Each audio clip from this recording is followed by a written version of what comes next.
All right, guys, I got a guest comic, a non-ginger comic coming through. He's going to come and bless the stage real quick, so give a round of applause for my friend, the very funny Mo Reed.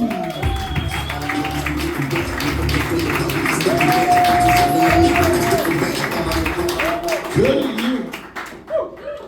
This is the DEI portion of the comedy show. The affirmative action section of the comedy show. My bald white brother right there with the goatee, you know what I'm saying? I'm feeling that. We all orphans, man. I feel like we're orphans, but like nobody's running the country right now. You think, man? Since Biden quit, I think he's dead. After that debate was terrible he had with Trump. I know it's old news. It was a couple of months ago, but that debate was terrible, man. And I'm about to do a reenactment of that debate. If you haven't seen it. So this is how that debate went down.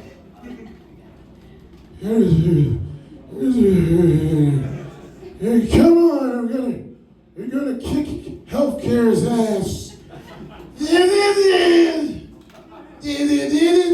I don't think he knows what he's talking about. Nobody knows what he's talking about.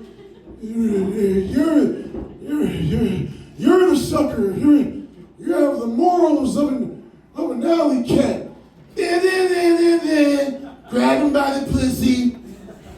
Fake news.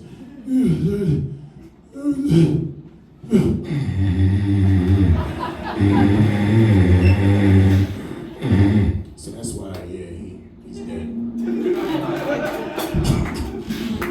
Had to drop out, man. I love doing shows in different places, right? But even though I'm a bigger guy, I don't like confrontation, right? I'm always concerned about the thugs that are gonna be there, and I heard there was a lot of thugs in West Hartford.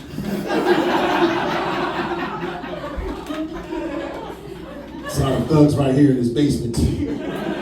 But y'all thugs look weird. Y'all thugs look kind of strange, man. Especially y'all thugs. Y'all the type of thugs that like steal my identity but then improve my credit, you know?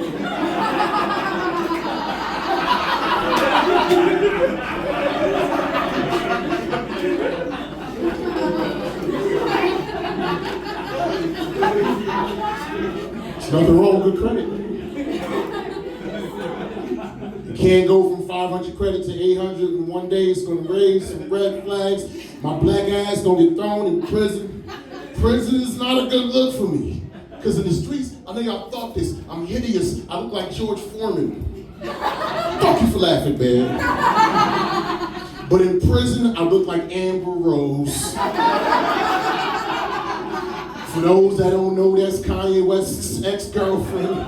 She has a bald head, big booty, light skin, just like me. In prison, we're practically identical twins. And you don't want to be Amber Rose's twin in prison, playboy. You will become the main dish. That's like being beef patties around Jamaicans. That's like being spaghetti around Italians. That's like being cats around Asians. I should have said Haitians, It's like cats around Asians, man. And some of y'all judging me, some of y'all moaning and groaning, but we know for a fact the meat texture on the Chinese food is different. You thought that was General Tso's chicken? That's General Tso's kitten, man. And when you eat it too fast, then you burp it go, meow. And I know that sounds kind of racist, but I have not seen any Asians in the room. And it is okay to talk shit about folks if they're not in the room. I learned that from white people.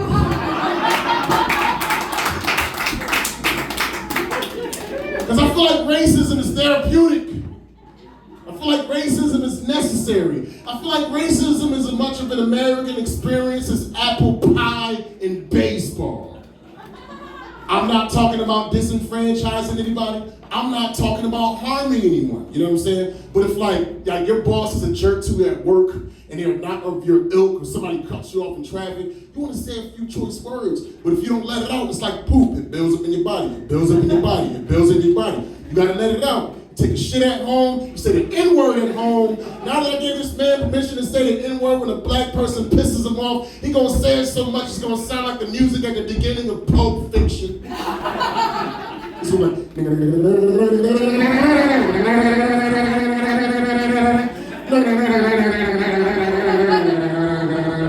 do you think Marcellus Wallace is a bitch? And I will rain down with fire, anger, and fury, and you will know my name is the Lord when I bring my vengeance upon thee. That was his Tinder profile. That's how he got that woman. With those words.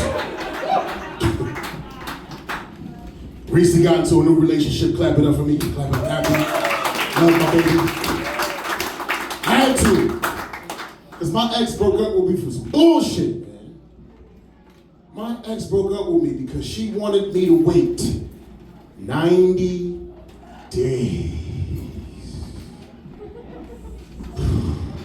till it was time to, fuck. You know what I mean?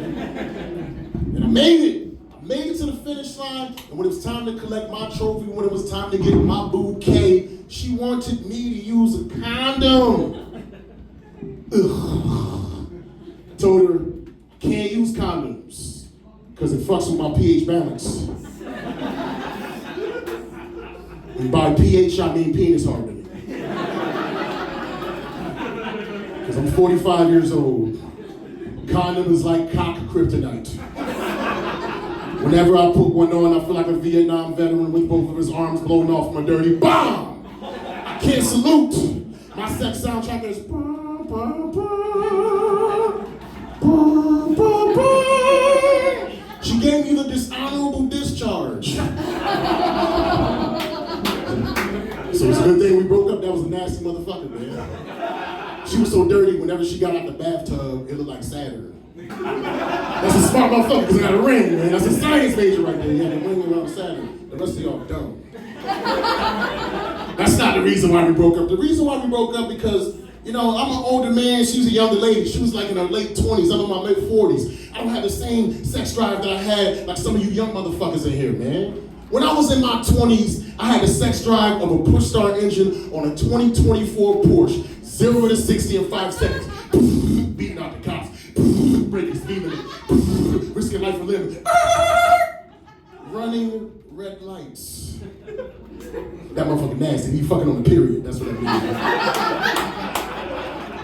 Now, at 45 years old, my sex drive is like the crank start engine on a 1920s Model T box Ford car, 0 to 60. Never!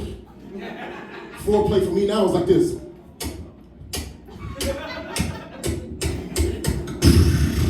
Turn on the radio.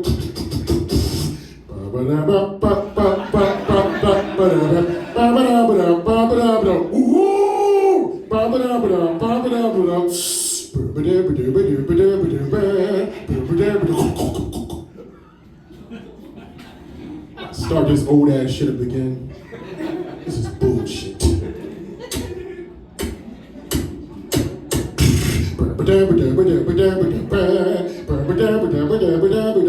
He's in the army now, yeah, the army. He's the boogie woogie bugle boy from Company B.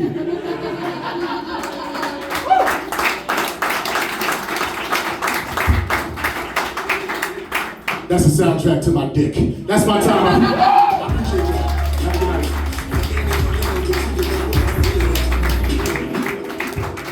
Hell yeah, keep it going for Mo Green, everybody. Fuck yeah. Love it, love it. I got 2 beautiful gingers for you folks left, so right now, keep that energy up for the next ginger of the night. The very funny Ray.